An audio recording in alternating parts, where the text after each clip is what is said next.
Think Inside the Box. Hello les amis, j'espère que vous allez bien, j'espère que vous allez la patate. Bienvenue dans cette nouvelle vidéo. Aujourd'hui, on va parler de Think Inside the Box.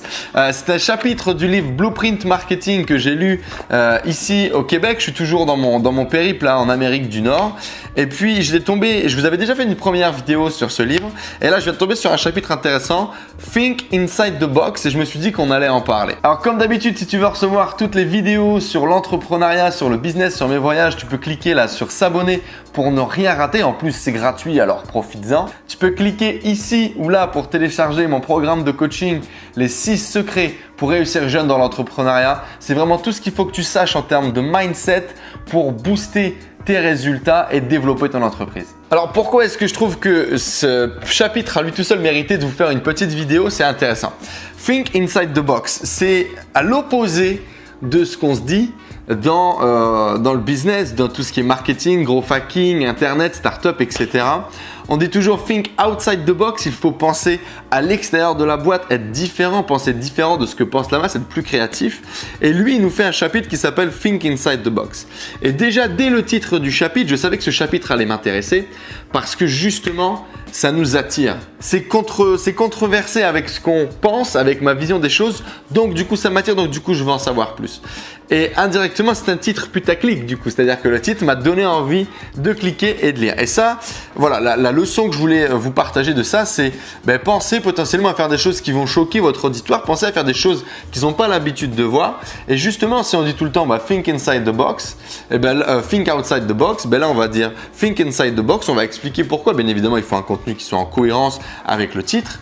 Mais vous allez voir qu'au final, les deux idées ne divergent pas tant que ça. Et c'était une approche vachement intéressante dans la création de ce chapitre. Et c'est ce que je voulais vous partager. Et les 3 points clés finalement de ce chapitre sont très simples. On va commencer déjà par une petite citation et vous allez vite comprendre. Don't reinvent the wheel, just realign it. De Anthony Di Angelo. Ne réinventez pas la roue. Réajustez-la simplement, réalignez-la. Et donc dans l'idée, il dit que tout le monde nous parle de think outside the box, etc., etc. Il parle d'innovation, de créativité. Mais finalement, l'innovation et la créativité, c'est pas fait pour tout le monde. Ok, c'est très compliqué d'innover et de vouloir créer quelque chose qui n'existe pas. Et c'est peut-être du coup pour ça que beaucoup de gens ne se lancent pas, ont peur de se lancer parce que justement le fait d'innover, ça leur fait peur et ils se disent tout le temps think outside the box, moi je suis pas capable de faire ça et du coup je ne fais rien. Et lui, il nous donne des exemples et il nous donne une vision des choses un petit peu différentes. Il nous dit, est-ce que l'iPod était si différent que le Walkman? Est-ce que l'iPhone était si différent que l'iPod? Est-ce que l'ordinateur était si différent que le Commodore? Et est-ce que le MacBook était si différent que l'ordinateur? Est-ce que Facebook est si différent de MySpace? Eh bien, on peut y penser. Et il nous dit qu'en fait, ces innovations ont émergé simplement des d'idées préconçues, qui existaient déjà sur le marché et qui ont finalement uniquement été maturées. Effectivement, il nous rajoute une couche en disant que c'est contre la nature humaine de penser outside of the box, que la société nous a conditionnés pour penser comme ça et c'est très compliqué. Et pour essayer de pallier un petit peu à ça, il nous conseille de regarder plutôt ce qui se fait in the box, de comprendre de quoi est faite la box et ensuite en partant de cette boîte et des choses qui sont existantes, d'essayer de les différencier sur un critère, sur une chose et de les faire évoluer.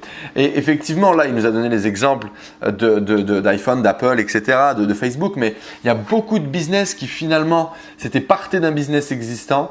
On va y mettre une différenciation, on va faire une chose mieux que les autres et pam, c'est là que ça va fonctionner. Et c'est très possible, ça s'est vu des tonnes de fois dans l'histoire. Beaucoup des business qui sont très connus aujourd'hui, qui fonctionnent bien, sont basés sur ce business model, c'est-à-dire faire mieux que le créateur sa propre idée et on va devenir meilleur que lui.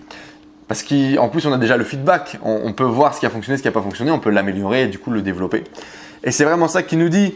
Et il nous dit que finalement, aller piocher plusieurs idées in the box, mettez-les dans votre boîte. Grosso modo, il nous dit allez piocher des idées à droite, à gauche, mettez-les dans votre boîte, secouez tout ça, réfléchissez-y et finalement sortez quelque chose de la boîte, mais avec votre propre boîte que vous allez conditionner avec vos idées. Et pas besoin d'être smart, d'être clever, d'être dans l'innovation à 200% finalement pour trouver des idées qui sont outside of the box. C'est-à-dire que les 3/4 des gens derrière vont définir ça comme étant outside of the box, alors que finalement, vous n'auriez fait que prendre des idées existantes, de les analyser un petit peu, de trouver des facteurs sur lesquels ils sont moins bons et puis les faire évoluer. Et ce qu'il nous dit également, c'est prenez également plein d'idées comme ça, mais vous n'arrêtez pas la première, prenez-en 10, prenez-en 15, mixez-les et c'est là potentiellement que vous allez avoir la meilleure idée qui sera l'idée outside of the box qui vous permettra finalement de décoller et d'exploser. Et ça, bien évidemment, ça peut fonctionner pour la génération de nouveaux produits, de nouvelles fonctionnalités ou de nouvelles idées. Vous pouvez vraiment utiliser ça pour tout. Allez chercher plein d'idées, mettez-les dans une boîte et puis shaker tout ça pour voir ce qui en sort. En tout cas, dans cette vidéo, on aura vu une approche intéressante sur comment se diversifier avec un titre controversé des idées que les gens peuvent avoir avec ce type de bouquin. Essayez d'utiliser ça et de le mettre en place dans votre business pour voir ce qu'il en sort. Et également, pour ne pas bloquer, ne pas brider votre innovation, votre créativité, pensez à think inside of the box. Prenez les bonnes idées qui fonctionnent bien, voyez comment vous pouvez les améliorer, trouver des idées supplémentaires pour rajouter de la valeur perçue et puis shaker votre box pour voir ce qui va en sortir. Je vous dis à très vite les amis, n'hésitez pas à laisser des likes, à laisser des commentaires, partagez cette vidéo à vos amis qui me think également outside of the box. Et puis, laissez-moi des commentaires, je réponds à tout, vous le savez maintenant. Partagez cette chaîne à un ami, ça me fera plaisir. Si chacun d'entre vous partage cette chaîne à un ami et qu'il s'abonne, on sera peut-être bientôt 5000 abonnés sur cette chaîne YouTube et c'est littéralement énorme. Je tenais à vous remercier pour la croissance du moment, pour tout le soutien que vous m'apportez. Le Québec, c'était vraiment une expérience extraordinaire, c'est bientôt fini, je rentre bientôt en France avant de repartir en Asie et voilà, c'était vraiment une expérience extraordinaire. Donc si vous avez la chance un jour d'y aller, allez-y, c'était vraiment cool et à très vite. Bye les amis, merci, ciao.